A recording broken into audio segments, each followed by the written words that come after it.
Well, welcome back. And with me today is my good friend and the mayor of a great community of Livingston, Arlene Johnson. Mayor Johnson, welcome to you. And thank you. Glad to be here. Well, beyond talking about the great town of Livingston, I want to talk a little bit about you because you're known as the greenie, if you will, on the government body and have done so much to move forward the local efforts and expanding that on a statewide basis to do our part for the environment. Well, I've always been interested in environmental issues, and Livingston has been involved for many years. We were one of the first towns, I believe, to have an environmental commission, so there's been a lot of activity. And what I've wanted to do is shine the light on that a bit more, get more people involved, pick up the pace, start some new committees, and we've done it under the umbrella of Livingston Living Green, which is kind of a brand name for all our activities. There is no way I'm going to try to say that 5 times fast. We were talking about it off camera. I was Livingston Living Green. I could do it. Yeah.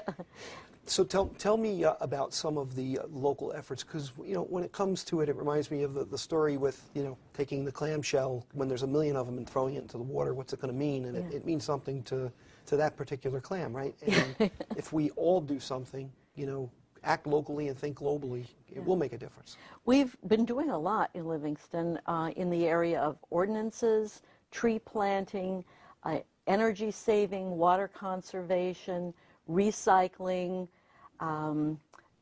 trying to keep things going on many fronts since there's so many things that promote good environmental practice. And our goal is to be and become a community that's known as operating sustainably. For example, when we rebuilt, or when we built our new town hall, which is on the site of the old town hall, we completely recycled the old town hall. Bricks, concrete, over 4,000 tons of it.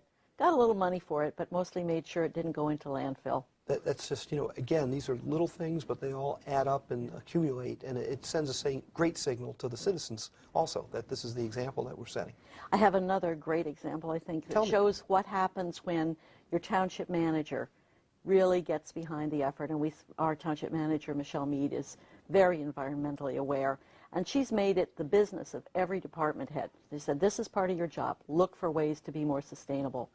And many department heads have taken her up on that, including the head of the Water Pollution Control Facility, who re-engineered his process and found a way, believe it or not, to save 36,000 gallons of potable water a day, or almost 5 million gallons a year. And with what water costs, those are big dollars. Absolutely. Hey, speaking of which, now I know Livingston is well water, and I don't want to get into the weeds on all of this, but to supplement and make sure there's enough, you have to buy it from the purveyor, New Jersey American Water. But what you found is that once you earmark that money, even if you don't use it, you have to pay for it. And it really sends the wrong signals. That's right. We might as well use it. We pay for it. We blend our well water and New Jersey American water, but as you say, contracts are often written such that you commit to buying a certain amount, and even if you conserve water and don't use that amount, you have to pay for it. So that is kind of an anti-conservation measure, it struck us, and that's why we're taking the lead in the state of trying to get both the League of Municipalities and the Bureau of Public Utilities to focus on this and say, hey, there must be a different way to restructure water rates that encourages conservation. And the beautiful part about this is that, your own experience working with the legislatures and the other, branches of government, you're going to hopefully bring about a change that'll have a multi-billion-dollar impact on over the years on gallonage. And it has an impact on everybody because the Department of Environmental Protection gives you, as you know, an allocation of how much you can take from your wells. Presently, we aren't using all that allocation because we have to buy what we've committed to, which leaves other communities short of water that they needn't be short of if we could use our full allocation. So it's very much a statewide issue, and we're glad to be bringing some focus to it. Now, Maplewood, along with Livingston, were one of the leaders as we move forward with Sustainable New Jersey, meaning, a pledge, if you will, of all towns dealing on a lot of different levels with sustainability. Half the towns in the state have now moved in that direction, with, again, Livingston being a leader, and I think you just got an award. We did. We're very proud and somewhat humbled that we got the Innovation Award this year for the state of New Jersey. And tell me why with that. Well, there are lots of things we could point to, some of them we've discussed. I think we got the Innovation Award because we've worked really hard on bringing more people into the action, not just the usual suspects of the Open Space Trust or the Environmental Commission, but all kinds of citizens through pledges not to use plastic bags, through our Livingston Living Green effort, through an eco fair, through a whole range of community events that have involved a lot of people in becoming aware of environmental issues. And I know how much, as not only as the mayor, but for your time on the township council, how much you've been at the point of the spear on that stuff. So I know you'll be too humble to say that you're really the award winner, but a good part of it happened because of you. Congratulations. Well, if I contributed a little, I'd be very happy. Well, you've been contributing a lot for a long time, because before you went into elective office, you served on the Livingston Board of Trustees for its library. That's right. That's right. And as you may know, Livingston's library is one of the most intensively used in the state. Livingston people love their library, and they use it very intensively.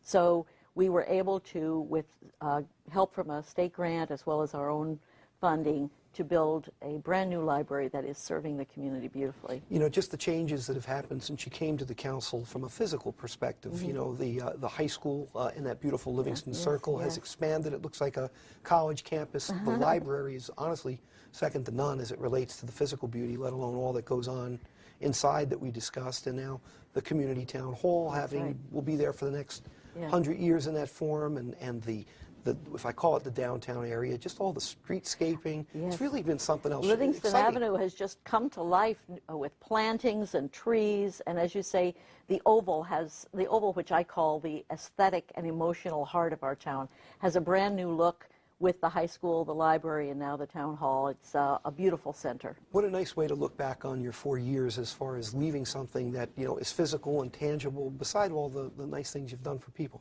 Yes, it is. It is. It's of course, the town hall was at least 12 years in coming. Some of maybe 20, depending on how you count. So I wouldn't take credit for it, but I'm glad to be part of the end of it. Yeah. Now, favorite thing about Livingston?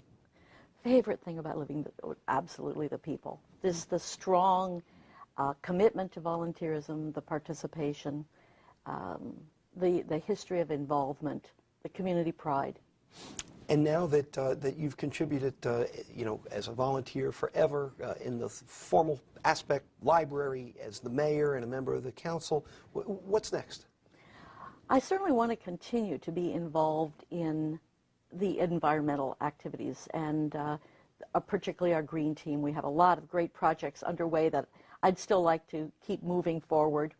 And we have a great new, what I think is a great new idea that I think you'll be interested in, John.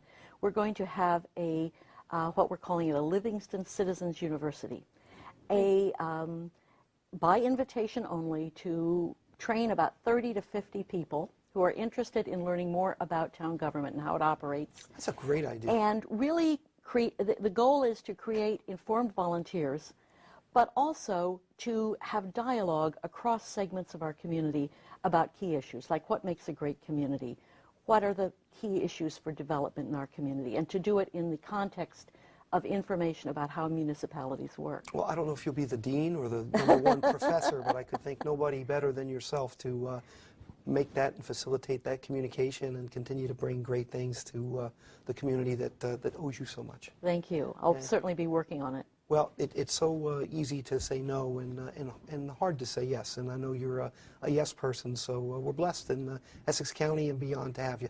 Thank you. As you say, it's all good. Yeah, well, and it's great to have you with me, and I look forward to following your career in the future. Thank you. And look forward to staying with the show. Now, up next, not only do they serve a mean martini, they score big in Suburban Essex Magazine's Best of Essex edition. I want you to meet one of the most successful and influential restaurateurs here in New Jersey. We'll be right back.